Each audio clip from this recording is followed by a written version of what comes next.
अक्सर माता पिता अपने बच्चों के भविष्य की इमारत को खड़ा करने में अपने वर्तमान की हर खुशी को ईंट बनाकर लगा देते हैं। खास करके मिडिल क्लास परिवार में अपनी ख्वाहिशों को परे रखकर बच्चों को पंख दिए जाते हैं, और जब पंखों में जान आ जाती है तब वही बच्चे उड़ने के लिए अपना एक अलग आसमान बना लेते हैं। जीवन की इस सच्चाई को आइए करीब से देखते हैं। क्या हुआ रचना, पिछले कुछ दिनों से मैं देख रहा हूं तुम सोच में डूबी रहती हो। किसी बात की टेंशन है क्या तुम्हें? नहीं अर्जुन, कोई टेंशन नहीं है। तुम्हारे चेहरे से साफ दिख रहा है रचना। चलो अब जल्दी से बताओ किस बात की टेंशन है। कोई तो बात है जो तुम्हें अंदर ही अंदर खाए जा रही है। अर्जुन, आरव अब 6 महीने का हो गया है। अगले हफ्ते मेरी लीव भी खत्म हो रही है। आरव को घर पर छोड़कर ऑफिस जाने का सोचकर ही मेरा कलेजा कांप जाता है। इसी बात से परेशान हो जाती हूँ। वो तो है रचना, लेकिन इस समय तो कंडीशन ऐसी है, ना तो तुम्हारी मम्मी आ सकती है ना मेरी।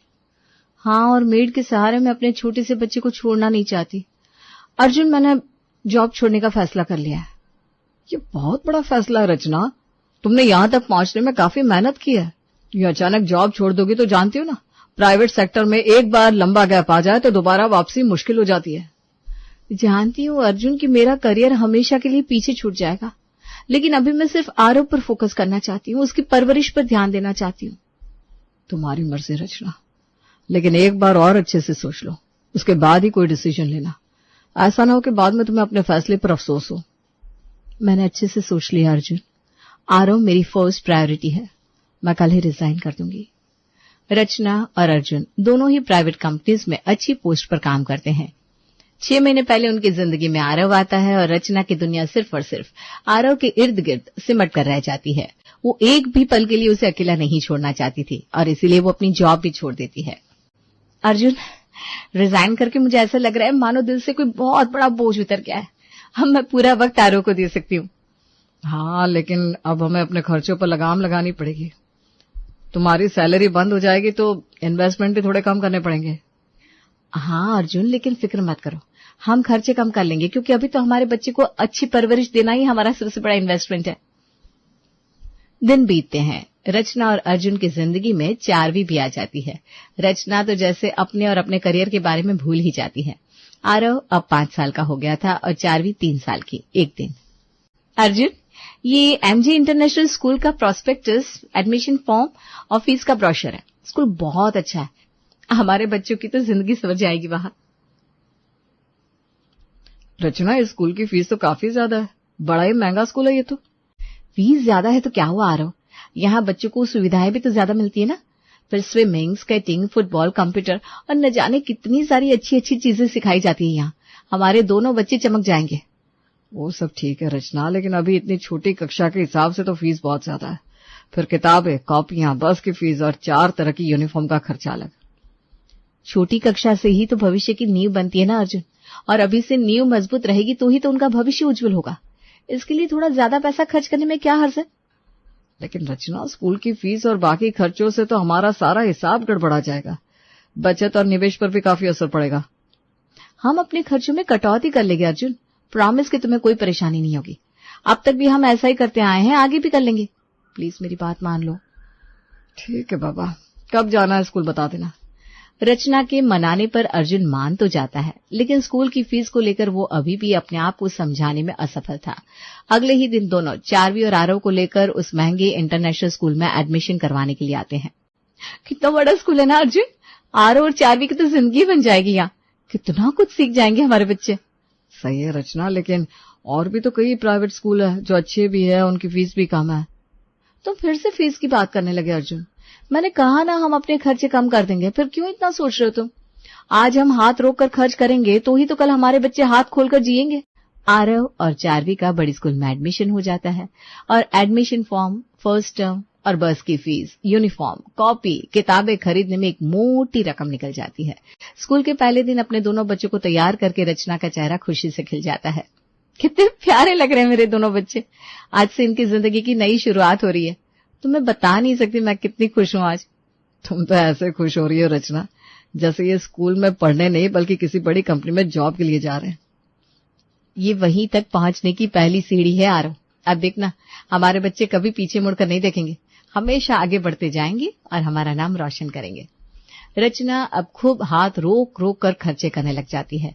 कुछ दिन बाद रचना की मम्मी का फोन आता है। रचना काफी देर तक एक्साइटेड होकर उन्हें बच्चों के स्कूल की बातें बताती है और आखिरकार उसकी मम्मी कहती है, अच्छा ठीक है, अब तू अपनी बातों को थोड़ा विराम दे और मेरी बात सुन। अगले हफ्ते गोलू का पहला जन्मदिन है। हम लोगों ने काफी धूमधाम से मनाने का फैसला किया है। तुम भी दामाद जी और बच्चों के साथ आ जाना। लेकिन मम्मी, आरव और चारवी की स्कूल का काफी नुकसान हो जाएगा। फिर अर्जुन को भी तो छुट्टी नहीं मिलेगी, मेरा आना नहीं हो पाएगा।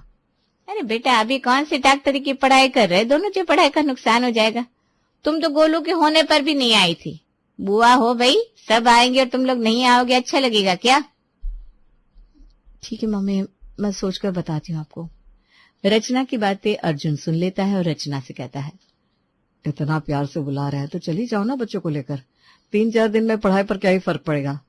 नहीं अर्जुन, बात केवल बच्चों की पढ़ाई की नहीं है, खर्च का भी तो सोचो ना। आने जाने में खर्चा होगा, साथ ही गिफ्ट का भी खर्च अलग।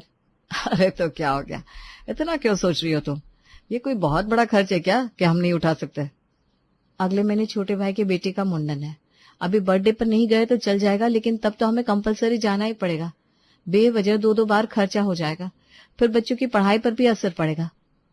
वो सब तुम देख लो, और जाना है तो बता देना, मैं टिकट करवा दूंगा। बस एक बात कहूंगा रचना, तुम अपने शौक और इच्छाओं को मार कर जी रही हो। क्या पता कल बच्चों को इस बात का एहसास रहे ना रहे।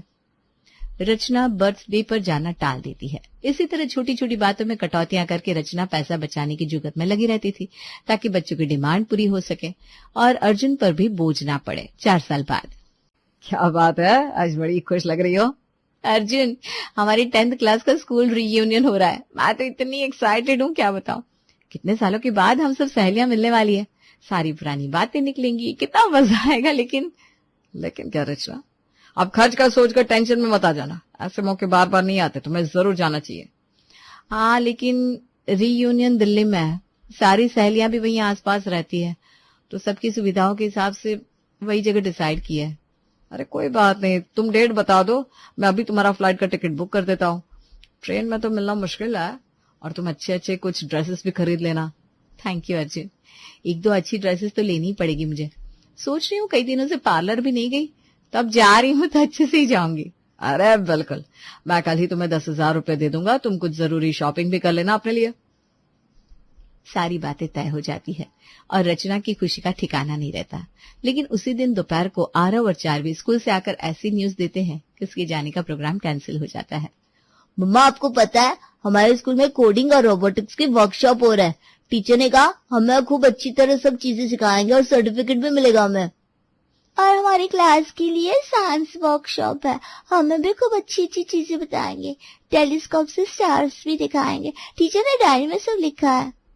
मेरे सारे फ्रेंड्स पार्टिसिपेट करेंगे, मजा आ जाएगा। मेरी भी डायरी में सब डिटेल्स लिखी है। अच्छा, डायरी बता जरा। रचना डायरी में देखती है तो आरव के वर्कशॉप की फीस 4,000 रुपए और चारवी की 3,000। बाप रे, दोनों की फीस मिलाकर 7,000 रुपए। बच्चों को 7 और मुझे 10,000 रुपए देकर तो इस महीने का सारा बजट गड़बड़ा जाएगा। फिर इंश्योरेंस की किश्त भी तो इसी महीने जाएगी। शाम को अर्जुन के घर आने के बाद, अर्जुन, तुमने टिकट्स तो नहीं करवा ली ना? मैंने अपना प्रोग्राम कैंसिल कर दिया है। अरे क्यों रचना, तुम तो जाने के लिए कितनी एक्साइटेड थी, अब क्या हो गया? बस यूं ही, अब मन नहीं कर रहा है। मैं तुम्हारे लिए चाय बनाकर लाती हूँ।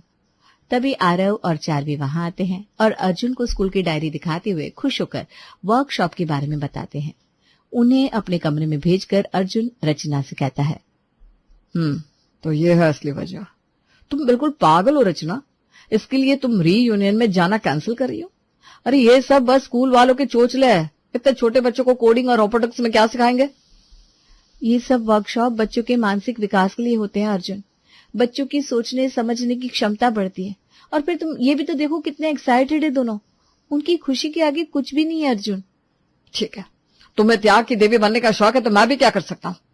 वैसे तुम जिसे मेंटल ग्रोथ और बच्चों की खुशी का नाम दे रही हो ना, मुझे ये बेवजह का खर्च लग रहा है। इस तरह रचना यहाँ भी अपने आप को समझा लेती है। इसी तरह साल गुजरते हैं और आरव 9वीं और 4वीं 7वीं कक्षा में आ जाती है। एक दिन, रचना, मेरे एक कलीग की बेटी की शादी है, इस बार हम दोनों जाएंगे। पिछली बार उसके बेटे की शादी में भी हम नहीं गए थे। डेस्टिनेशन वेडिंग है उदयपुर में। और बच्चे, उन्हें नहीं लेकर जाएंगे? नहीं, हम दोनों अकेले जाएंगे। वैसे भी कितने दिन हो गए हम दोनों कहीं नहीं गए। मैं मम्मी को कह दूंगा, वो आ जाएंगी बच्चों के पास रहने के लिए। बच्चों के बिना मेरा मन नहीं लगेगा अर्जुन, और वैसे भी खर्च भी तो बहुत हो जाएगा हमारा। 4 दिन के प्रोग्राम है, हर फंक्शन के लिए नए कपड़े और बाकी चीजें, फिर गिफ्ट भी तो अच्छा खासा देना होगा।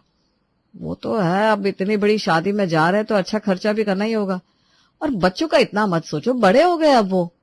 लेकिन अर्जुन, आरव के लिए अब अच्छी सी ट्यूशन देखनी होगी। अगले साल उसके बोर्ड्स के एग्जाम है। कोचिंग क्लास में 9वीं और 10वीं की पढ़ाई एक साथ होगी।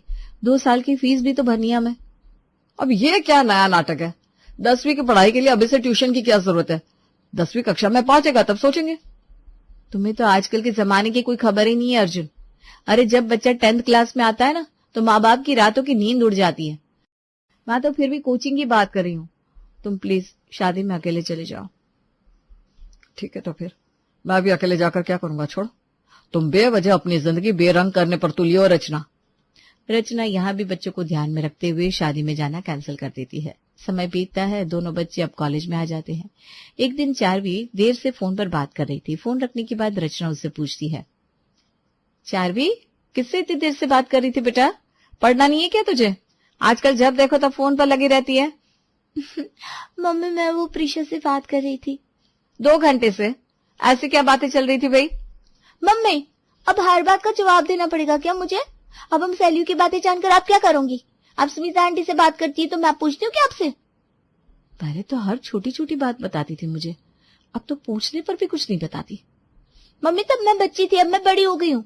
आप इतना भी नहीं समझती क्या कि मैं आपके साथ वो बातें नहीं कर सकती जो अपने फ्रेंड्स के साथ कर सकती हूँ? रचना को सिर्फ ये जानना था कि चारवी कहीं गलत संगत में तो नहीं पड़ गई। चारवी के जवाब से नाखुश होकर भी वो चुप रह जाती है। कुछ दिन बाद अर्जुन के चचेरे भाई की बेटी की शादी तय होती है और ये खबर सुनते ही अर्जुन कहता है, हम सब चलेंगे शादी में, तुम लोग अभी से तैयारियां शुरू कर दो। सॉरी पापा, मैं नहीं आ पाऊंगा। वैसे भी मैं वहां किसी को ठीक से जानता भी नहीं हूँ, मैं बोर हो जाऊंगा वहां। मैं भी नहीं आऊंगी पापा, मैं और भैया यहीं रहेंगे, आप और मम्मी जाकर आओ। ये क्या बात हुई? तुम दोनों को छोड़कर हम अकेले शादी में चले जाए? और दिक्कत क्या है तुम्हें साथ चलने में? दिक्कत यह है कि ये लोग कभी ज्यादा घुल मिल ही नहीं पाए ना अपनी फैमिली में। हर समय तो अपने स्कूल और क्लासेस में बिजी रहते हैं। तो फिर ठीक है, तुम लोग नहीं चलोगे तो हम भी नहीं जाएंगे। तुम्हें छोड़कर आज तक हम कहीं नहीं गए, अब कैसे जाएंगे? तो फिर बैठे रहो घर में। जब हम कह रहे हैं हम रह लेंगे अकेले तो भी आप समझ ही नहीं रहे, तो अब हम कुछ भी नहीं कर सकते। शादी में अर्जुन अकेला ही चला जाता है, लेकिन वो इस बात के लिए रचना से खूब नाराज हो जाता है। एक दिन रचना के बर्थडे पर अर्जुन उसे कुछ पैसे देकर कहता है, रचना, ये 25,000 रुपए संभाल कर रख लो, कल तुम्हारा बर्थडे है ना, इससे एक नया फोन लेंगे तुम्हारे लिए। थैंक यू अर्जुन, मेरा फोन ना सच में डब्बा हो गया है, ठीक से आवाज ही नहीं आती उसमें, नया फोन तो लेना ही पड़ेगा। रचना खुशी खुशी पैसे संभाल कर रख लेती है। उसी दिन आरव कॉलेज से आकर चहकते हुए कहता है, मम्मी पापा, परसों हमारा लास्ट पेपर है। एग्जाम्स के बाद हम सब फ्रेंड्स का नॉर्थ इंडिया घूमने का प्लान बना है। पूरे 15 दिन का ट्रिप है हमारा। मुझे 35,000 रुपए चाहिए। 15 दिन का ट्रिप? लेकिन इतने दिन? मम्मी प्लीज, अब ये इमोशनल ड्रामा मत शुरू कर देना आप। 15 दिन तो बाहर कैसे रहेगा, क्या खाएगा, क्या पिएगा, एक्सेट्रा एक्सेट्रा। अब मैं कोई छोटा बच्चा नहीं हूँ। आरव, या किस तरह बात कर रहे हो तुम अपनी मम्मी से? सॉरी पापा, वो गुस्से में मुंह से निकल गया। लेकिन आप भी देखो ना, मम्मी बेवजह फिक्र करती रहती है। स्कूल तक ठीक था, लेकिन अब तो मैं कॉलेज में हूं ना, बड़ा हो गया हूँ। आरव, बच्चे चाहे कितने भी बड़े हो जाएं, माँ बाप के लिए तो बच्चे ही रहते हैं ना। ठीक है, नहीं जाऊंगा मैं ट्रिप पर। बच्चा हूं ना, आपकी गोद में ही बैठा रहूंगा। बस हो गया आपके मन का? यही चाहती है ना आपकी, अब बस हम घर में सड़ते रहे। आरव, तुम्हें पता भी है कि तुम्हारी मम्मी ने तुम लोगों के लिए क्या क्या सैक्रिफाइस किया है? तुम्हारी देखभाल के लिए अपनी नौकरी छोड़ दी, तुम्हारे खर्चे पूरे हो इसके लिए अपनी हर इच्छाओं को मार दिया। प्लीज पापा प्लीज, ये सैक्रिफाइस जैसे भारी भारी शब्द मत सुनाओ हमें। कोई बड़ी बात नहीं की है मम्मी ने। हर माँ बाप अपने बच्चों के लिए कुछ न कुछ करते ही है। आरव गुस्से से तमतमा जाता है। रचना हैरानी से उसे देखती रह जाती है। वो कुछ कहती इसके पहले ही चारवी उसे कहती है, भैया बिल्कुल सही कह रहा है। अब हम कॉलेज में हैं, आप लोगों की ये बेफिजूल की रोक टोक हमें बहुत इरिटेट करती है। लेकिन इतनी बड़ी प्लानिंग उसने हमसे बिना पूछे कर ली और हम कुछ कहे भी ना। 35,000 रुपये कोई छोटी मोटी रकम होती है क्या? नहीं है मेरे पास इतने पैसे। बस आप लोग ना पैसों का रोना ही रोते रहना हमेशा। मुझे समझ में नहीं आता, जब आप अफोर्ड नहीं कर सकते थे तो फिर हमें इतने बड़े स्कूल कॉलेज में डालने की जरूरत क्या थी। अब हम भी तो वही करेंगे ना जो हमारे साथ के बाकी बच्चे करते हैं। हमारे लिए कुछ करना आप लोगों की जिम्मेदारी है, कोई एहसान नहीं करते आप हम पर। हाँ बिल्कुल सही कहा। आप हमेशा हम तुम्हारे लिए ये करते हैं वो करते हैं मत कहा कीजिए। हम भी अच्छे नंबर से पास होकर आपका नाम रोशन करते आए, बदले में हमें कुछ देते तो कोई एहसान नहीं करते आप हम पर। चार्वी और आरव वहां से चले जाते और अर्जुन हैरान खड़ी रचना की तरफ देखकर कहता है, रचना, ये तो एक न एक दिन होना ही था। बच्चे बड़े हो जाते हैं ना तो उनकी दुनिया उनकी अपनी हो जाती है। तुम इस सच्चाई को जितनी जल्दी स्वीकार कर लोगी तुम्हारे लिए उतना ही अच्छा होगा। तुम कुछ भी कहो अर्जुन, लेकिन मैं तो माँ के कर्तव्य को निभाने से कभी पीछे नहीं हटूंगी। वैसे भी इस उम्र में बच्चों में कई परिवर्तन होते हैं, कभी कभार ऐसी बातें कर देते बच्चे अपने माता पिता से। अर्जुन आगे कुछ नहीं कहता।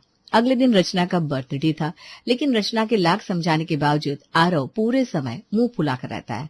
शाम को रचना मोबाइल खरीदने का प्लान कैंसिल करती है और अर्जुन से कहती है, अर्जुन अभी मुझे मोबाइल की इतनी जरूरत नहीं है, और फिर तुम्हारा फोन तो है ना, तुम प्लीज ये मेरी सेविंग के 10,000 रुपए मिलाकर 35,000 आरव को दे दो ना, उसे ट्रिप पर जाने दो ना।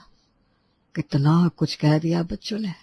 ये तक कह दिया कि आप हम पर एहसान नहीं करते, लेकिन तुम समझ नहीं पाए। तुम माए कभी नहीं बदल सकती।